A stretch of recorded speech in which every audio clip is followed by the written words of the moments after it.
Hello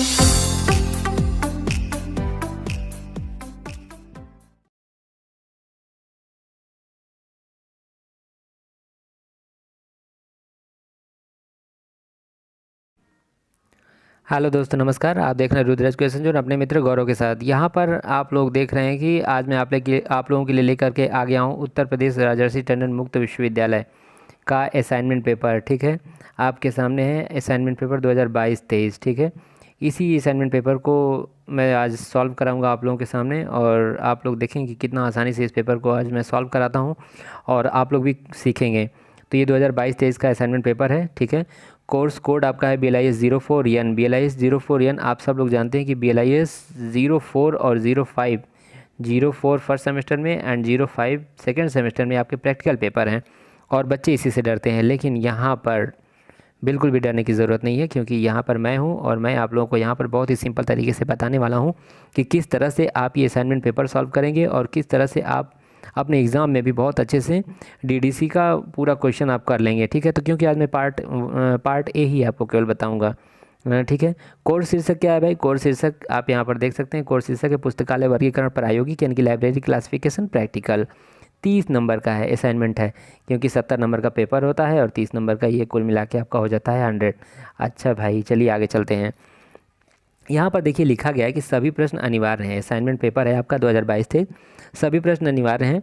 प्रश्न पत्र को 2 भागों में बांटा गया, भाग ए और भाग बी। आज हम आपको भाग ए कराने वाले हैं। ठीक है, और ये खंड अ के शीर्षकों का वर्गीकरण डेवी डेसिमल वर्गीकरण पद्धति के अनुसार किया जाएगा। ठीक है ना, ध्यान दीजिएगा। यहाँ पर जो है ये आपका जो है यहाँ पर सभी प्रश्न अनिवार्य लिखा गया है, और प्रश्न पत्र को 2 भागों में बांटा गया है, भाग ए और भाग बी। ध्यान दीजिएगा, 10-10 हैं, 10-10 शीर्षक वर्गीकृत किए गए हैं, और किस टाइप से इसको करना है यहाँ पर हम लोग देखेंगे।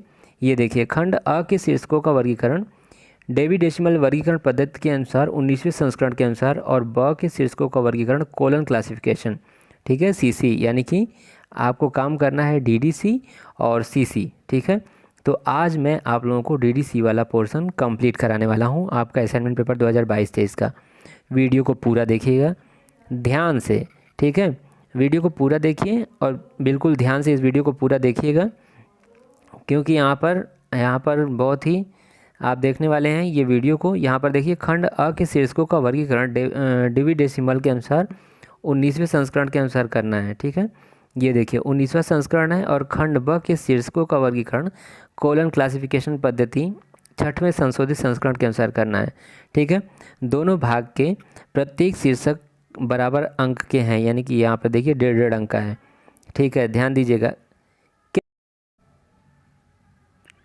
हाँ तो दोस्तों, यहाँ पर आप देख रहे हैं कि ये आपके लिए जो है कि 2 भागों में दिया गया है। ठीक है, आप यहाँ देखें कि आपके लिए ये सेक्शन ए है और उसके बाद आपका है सेक्शन बी। ठीक है, सेक्शन ए और सेक्शन बी। सेक्शन ए आपका होगा 15 नंबर का, और सेक्शन बी भी है आपका 15 नंबर का, यानी कि टोटल आपका है ये 30 नंबर का है। ठीक है, तो किस प्रकार के प्रश्न हैं वो हम आपको यहाँ पर दिखा देते हैं आपके असाइनमेंट पेपर में, और उसके बाद आपको मैं खुद इसको आज सॉल्व भी कराने वाला हूँ। तो ये देखिए, पहला क्वेश्चन आपका library and information centres in communist countries.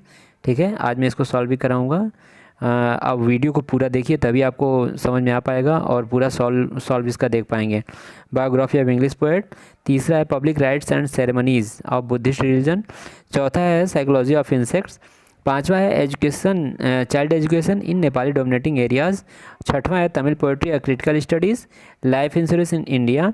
Diesel engine maintenance and repair. Art of India, carpets and rugs, और ये आपका एटलस ऑफ बांग्लादेश। टोटल आपके यहाँ पर हैं 10 प्रश्न। ठीक है, और इन 10 प्रश्नों को आज हम सॉल्व करने वाले हैं, और ये है आपका सेक्शन बी। ठीक है, सेक्शन बी आपको सॉल्व करना है, CC के अनुसार सॉल्व करना है। ठीक है, ये आपका देखिए थोड़ा सा यहाँ पर मिस प्रिंट हुआ है पेपर में। ये देखिए यहाँ पे सेक्शन ई लिखा है और ये आपका सेक्शन बी है, ये आपका सेक्शन बी है। ठीक है, ए नहीं है, तो ये गलती थोड़ा सा हो जाती है, ये थोड़ा सा गलती हो जाती है। ये आपका क्या है, सेक्शन बी है। ठीक है, तो ध्यान दीजिएगा, ये सेक्शन बी आपका जो है इसको सॉल्व करना है CC के अनुसार, और वो आपका 6वां संस्करण है। ठीक है, तो CC के अनुसार ये वीडियो थोड़ा सा आपका आएगा, 1-2 दिन में आ जाएगा या कल ही आ जाएगा। और आज जो है, आज मैं सॉल्व करा दे रहा हूँ आपका सेक्शन ए। इसको आप आज कंप्लीट कर लीजिए, सेक्शन ए, जो कि आपको सॉल्व करना है डीडीसी का 19वें संस्करण के अनुसार इसको सॉल्व करना है। और आज मैं इसको सॉल्व कराने चल रहा हूँ। तो आइए आप लोगों को मैं आज का ये सॉल्व करा देता हूँ सेक्शन ए। हाँ तो दोस्तों, यहाँ पर आप देख रहे हैं कि ये उत्तर प्रदेश राजर्षि टंडन मुक्त विश्वविद्यालय प्रयागराज, इसका जो आपका अधिन्यास यानी कि असाइनमेंट पेपर है 2022-23 का। कुछ बच्चे बोल रहे थे, रिक्वेस्ट कर रहे थे कि सर थोड़ा सा समझ नहीं आ रहा है, इसको बता दीजिए कि किस टाइप से ये किया जाएगा। BLIS 04 practical paper, first semester के बच्चे हैं, परेशान हैं, तो इसलिए ये वीडियो मैं बना रहा हूँ। और ये वीडियो का उद्देश्य ये है कि आप केवल असाइनमेंट ये देख करके केवल छाप मत लेना। जो मेरी लैंग्वेज है, मैं अपनी लैंग्वेज में जो बोलता हूँ कि छाप मत लेना, समझना इस चीज़ को, ठीक है। इस यहाँ पर भी मैं असाइनमेंट को बहुत अच्छे ढंग से समझाने का प्रयास कर रहा हूँ कि BLIS 04 जो बच्चे नहीं कर पा रहे हैं वो इसको देख करके कम से कम कुछ तो सीख लें कि हाँ पेपर टाइम में वो कुछ अपना कर लेंगे। देखिए, मेरा ये उद्देश्य नहीं है कि मैं आपके सामने खीर बना के रख दूँ और आप खीर खा लो, ठीक है, ठीक है। थोड़ा सा आपको भी मेहनत करना पड़ेगा, चीनी लाना पड़ेगा, दूध लाना पड़ेगा, ठीक है, चावल लाना पड़ेगा, सारी चीज़ें करके तब खीर खाने को मिलेगी, ऐसे नहीं मिलेगी, ठीक है। तो आप थोड़ा सा मेहनत करो, ठीक है। तो आइए मैं आप लोग को यहाँ पर बता देता हूँ और दिखाता हूँ आपका जो असाइनमेंट पेपर है BLIS 04 असाइनमेंट पेपर 2022-23 का है। और ये पुस्तकालय वर्गीकरण प्रायोगिक कोर्स शीर्षक है। और इसका सेक्शन ए की हम लोग यहाँ बात करने जा रहे हैं, ठीक है ना। सेक्शन ए जो पेपर में सेक्शन ए और सेक्शन बी है, तो सेक्शन बी का वीडियो बाद में आएगा, पहले सेक्शन ए आप लोग देख लीजिए। सेक्शन ए के जितने भी क्वेश्चन है वो यहाँ पर सॉल्व मैं करा रहा हूँ, और बहुत ही ध्यान से देखिए। नीचे एक चीज़ आप देखेंगे कि यहाँ लिखा गया है कि classify title of part A according to Dewey decimal classification. Dewey decimal classification के अनुसार यहाँ पर इसको हल करना है। तो आइए देखते हैं, ध्यान से देखिए। सेक्शन ए है इसका, classify title of part A according to Dewey decimal classification scheme 19th edition, ठीक है। तो 19वें संस्करण के अनुसार करना है। मैंने आपको बार बार बताया कि ये जो डेवी डेसिमल क्लासिफिकेशन का 19वां संस्करण है, ठीक है, इसको बहुत ध्यान से पढ़ने की ज़रूरत है, ठीक है।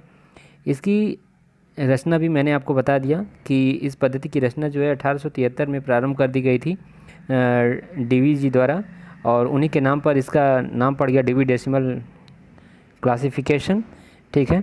और सबसे पहले उन्होंने इसका जो प्रयोग किया था वो आर्महर्स्ट कॉलेज, ठीक है, आर्महर्स्ट कॉलेज में इसका प्रयोग किया गया था। 1873 से 76 में इसका प्रयोग किया गया था, ठीक है। ये मैंने आपको अभी बताया था, ठीक है। तो चलिए देखते हैं, अब हम लोग सीधा टाइम नहीं ख़राब करें और जल्दी से हम लोग क्वेश्चन पे आ जाते हैं। Library and information centre in communist countries. Library and information centres in communist countries, ध्यान दीजिएगा। देखिए मेरे प्यारे बच्चों, यहाँ पर मैं आप लोगों को बता देना चाहता हूँ कि आप बस जो है सेंटेंस को तोड़ना सीखिए। लाइब्रेरी एंड इंफॉर्मेशन, ठीक है, कम्युनिस्ट कंट्रीज़, इसको क्या करना है कि आपको पार्ट पार्ट में तोड़ना है। 19वां संस्करण ये बहुत ही सिंपल है।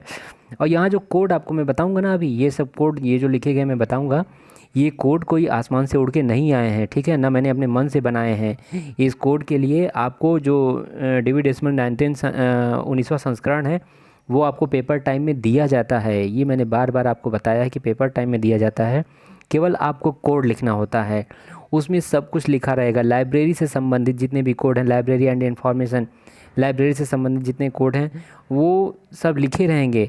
तो लाइब्रेरी एंड इंफॉर्मेशन साइंस जो है वो जब आप उसमें खोलेंगे तो वहाँ पे आप देखिए अल्फ़ाबेटिकल ABC, ये तो समझते हैं ना कि हाँ कितने वर्ड कैसे लिखे गए हैं। उसी में आप जब ढूंढते ढूंढते जाएंगे तो वहाँ पर आपको मिल जाएगा, ठीक है। तो यहाँ पर देखिए मैं आप लोग को ये क्वेश्चन, एक पहला क्वेश्चन है, इसको समझा के बताता हूँ। आपके असाइनमेंट पेपर का पहला क्वेश्चन है, आइए देखते हैं पहला क्वेश्चन।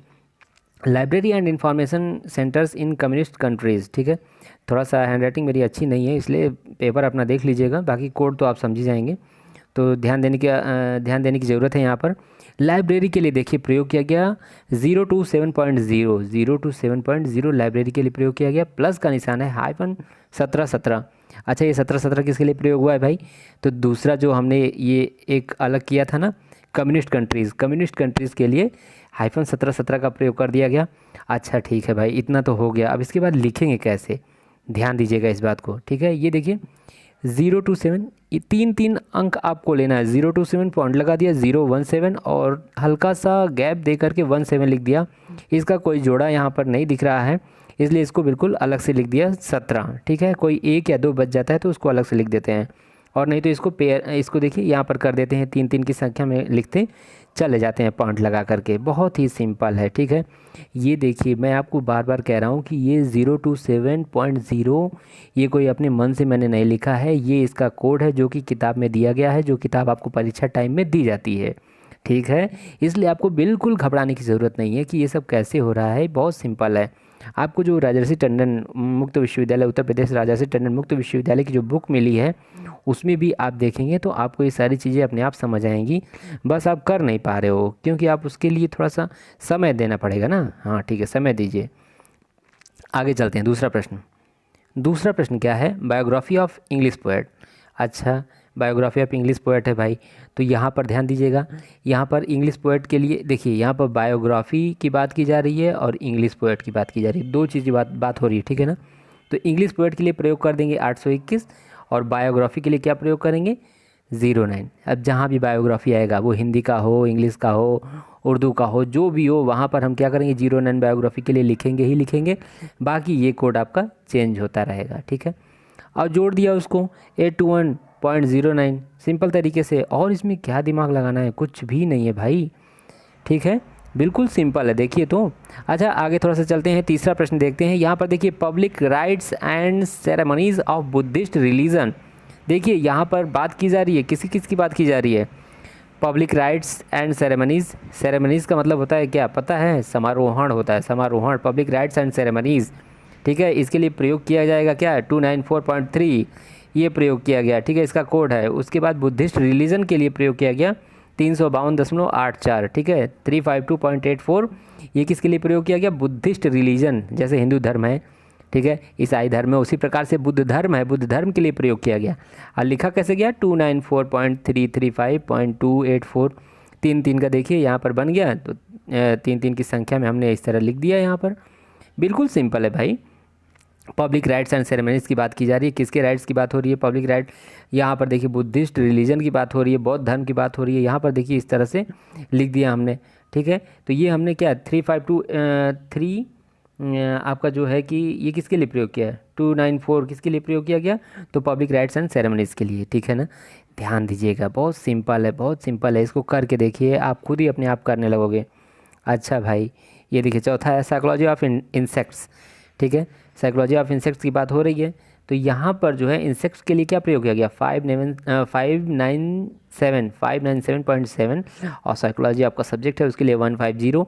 ये कोड आपको आसानी से आपकी जो बुक आपको प्रोवाइड कराई जाएगी डीडी, वहाँ पर आपको जो भी आपकी जो बुक प्रोवाइड कराई जाएगी, कहाँ पर, परीक्षा हाल में जो बुक आपकी प्रोवाइड कराई जाएगी ना डीवी डेसिमल की, डीवी डेसिमल क्लासिफिकेशन डीडीसी की जो बुक आपको दी जाएगी उसमें आपको ये सारे कोड मिल जाएंगे, ये आपको अलग से नहीं ढूंढना है, ठीक है। तो चलिए, ये भी बहुत ही सिंपल सा छोटा सा है, साइकोलॉजी ऑफ इंसेक्ट्स है।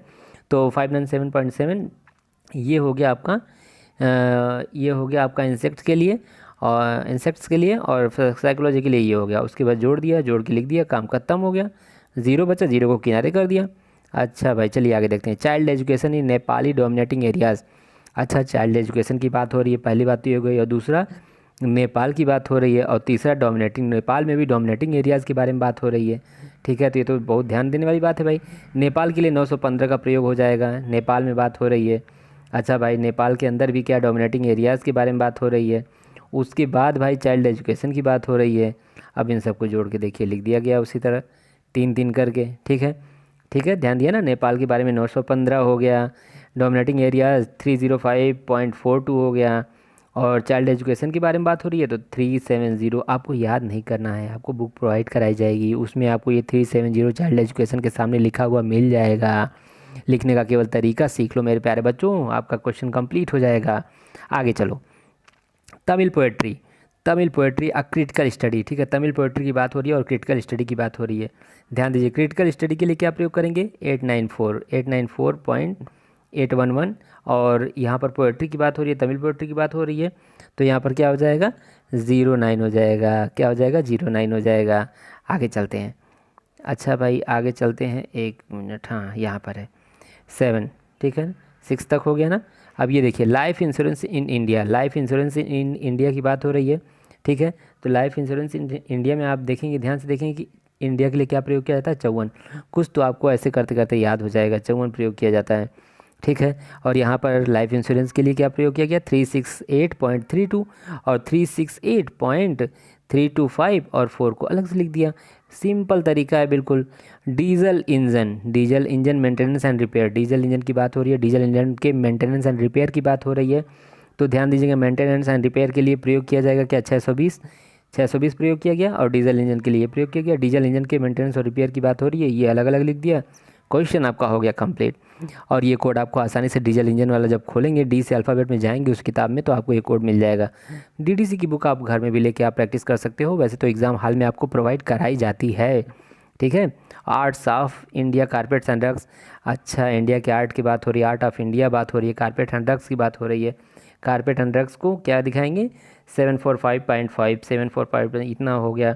अच्छा भाई आर्ट्स ऑफ इंडिया के लिए 700.54 की बात हो रही है। अच्छा 54 कोड क्या है, इंडिया का है। 700 के किस लिए दिखाया गया, कोई आर्ट के लिए, चित्रकारी के लिए दिखाया गया 700, ठीक है। तो ये तो बहुत ही सिंपल है भाई, इसको आप बहुत ही आराम से कर लोगे। 745.5 और 700.54 और इसको इस तरह से लिख दिया, ठीक है। ये हो गया 9वां। अच्छा भाई 9वां हो गया। अच्छा ये तो कंप्लीट हो गया। 10वां देख लेते हैं, एटलस ऑफ बांग्लादेश, ठीक है। एटलस ऑफ बांग्लादेश, एटलस के लिए 912 का प्रयोग किया जाता है, यहाँ किया गया है। और 954.9 ये आपका एटलस के लिए प्रयोग किया गया। और बांग्लादेश एटलस के लिए प्रयोग किया गया 9, ध्यान दीजिएगा एटलस के लिए प्रयोग किया गया 912 यानी कि 912 प्रयोग किया गया एटलस के लिए। और बांग्लादेश के लिए 954.9, ठीक है। और इसको लिख दिया गया इस तरीके से, ठीक है। तो ध्यान दीजिएगा ये है आपका क्या, BLIS 04 का प्रैक्टिकल पेपर असाइनमेंट 2022-23, ठीक है। ये देख रहे हैं ना अधिन्यास लिखा है 22-23, तो इसको बहुत ही सिंपल तरीके से आप कर सकते हैं। बस आपको थोड़ा सा दिमाग लगाने की ज़रूरत है यहाँ पर, और कुछ नहीं, ठीक है। ये आपका 6 तक यहाँ हो गया था, 6 के बाद ये 7वां हमने अभी करा दिया, 7, 8, 9 और यहाँ पर 10 हो गया, ठीक है। तो ये जो मैं आपको कराया हूँ ये आपका था सेक्शन ए, ठीक है। जो आपका असाइनमेंट पेपर है उसका ये था सेक्शन ए। और सेक्शन बी के लिए थोड़ा सा आप वेट कीजिए, बहुत ही जल्द आपके सामने सेक्शन बी का भी वीडियो आ जाएगा, ठीक है। तो घबराने की ज़रूरत नहीं है, ठीक है। थोड़ा सा समय है, सबके पास समय की बहुत समस्या रहती है, इसीलिए थोड़ा सा वेट कर लिया करिए आप लोग, ठीक है। और इस तरीके से आप काम कर सकते हो। तो आज आप लोग ये काम कर लीजिए, आज आपके लिए वीडियो मैं अपलोड कर दे रहा हूँ, ठीक है। बाकी आप सब लोगों को बहुत बहुत शुभकामनाएं। आप लोग अपना जल्दी से असाइनमेंट जमा करो और आप लोग का पेपर हो। और अग्रिम शुभकामनाएं उनके लिए जिनका रिजल्ट आने वाला है। जी हाँ, जो मेरे पिछले बैच के बच्चे हैं जिनको मैंने पढ़ाया था, एग्ज़ाम स्पेशल जिनके लिए चलाया था मैंने, ठीक है, उनका रिजल्ट अब आने ही वाला है। ज़्यादा दिन नहीं लगेगा, ज़्यादा से ज़्यादा 10-15 दिन और लगेगा और उनका रिजल्ट आने वाला है, ठीक है। तो मैं सबका इंतज़ार करूँगा, सब लोग कमेंट सेक्शन में आके ज़रूर बताना, ठीक है। और उस दिन अगर आप लोग को सबकी इच्छा होगी तो लाइव सेशन एक कर देंगे और मेरे सभी बच्चे बताएंगे कि कैसे किसका किसका कितना नंबर आया, ठीक है। आइए, तो बस आज के लिए बस इतना ही, ठीक है। बाकी धन्यवाद।